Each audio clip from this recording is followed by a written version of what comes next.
different ways to tie a MRS Basal anchor. Simplest way would be using your rope that is going to be your anchor rope and just using the tail of your rope. So you can pass it around the tree and just do a standard running bowline on it. And a couple options to finish it. You can either do the Yosemite backup or tie another acceptable stopper knot. I personally like a double fisherman on it here. So I'll put that there. And then depending on our anchor point, we're gonna orient it just like rigging. So it's going on the bight here.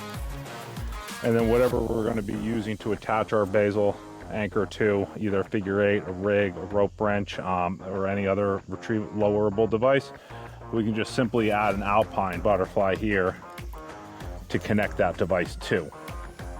So we've used our same rope, super simple, didn't need any extra gear here just yet. So we're now going to utilize a figure eight here.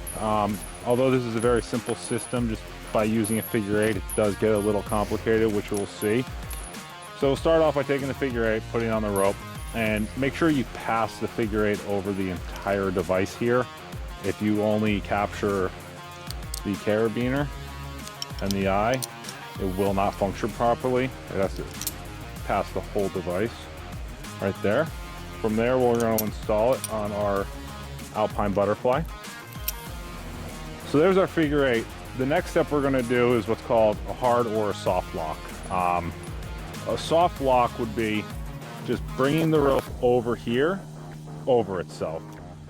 That's our soft lock. You can see here that the rope is binding on itself, locking it. From there, we're going to turn this into a hard lock.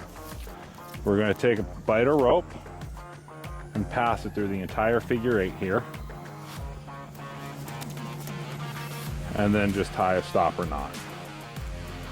I like to just do an overhand. And then to be extra safe, we can back that up with the carabiner.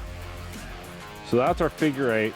This is where we're going to be climbing off of with a hard lock. Can't go anywhere. If we did get in a situation where we did have to lower somebody in a rescue situation, we would then need to pass what's called the whistle test. So in this situation here, when we undo all of this, we'd only be lowering with one hand. If there was bees present, or maybe a log came dislodged and I was then had to run away or got hit by the log, I'd let go of the rope, our climber would fall. To pass the whistle test, we need to add another component of safety.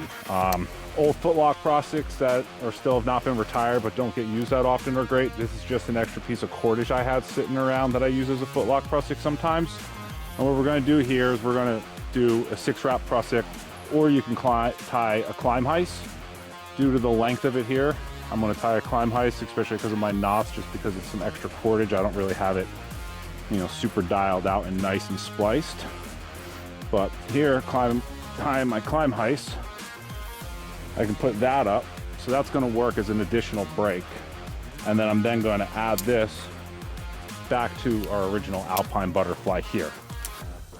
Once we get Jeremy up in the tree here, we're going to see how this comes into effect for lowering. So here we have Jeremy up aloft and pretending something happened here. The huge thing to remember with base anchors is they only work if the climber doesn't have a lanyard on. Lanyard on, climber does not come down. So in this situation here, maybe there's bees, climber fatigue, he just passed out due to heat on the ascent. So here we have our lock figure eight with our whistle test.